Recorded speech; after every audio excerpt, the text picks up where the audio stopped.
Once upon a time, in the shimmering kingdom of Starlight Haven, there lived a curious and kind-hearted princess named Aria. Princess Aria loved gazing at the night sky, where thousands of twinkling stars danced above her castle. One evening, as she sat on her balcony, she noticed something strange.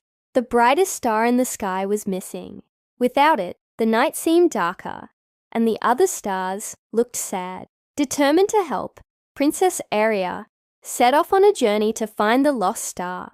Along the way, she met 3 magical friends: Pip the Pixie, a tiny mischievous fairy with glowing wings who loved playing tricks, but always with a good heart; Tara the talking tiger, a brave and loyal companion with stripes that shimmered like gold; Marigold the Unicorn, a gentle and wise unicorn whose mane sparkled like moonlight.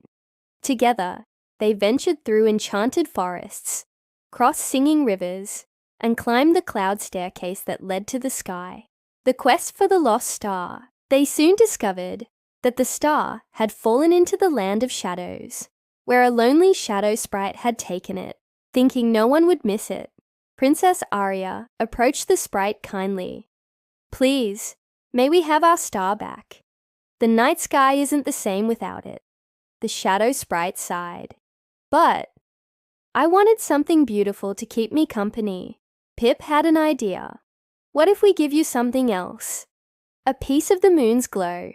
Using his pixie dust, he caught a tiny moonbeam and placed it in the sprite's hands. The sprite's face lit up with joy. "It's perfect.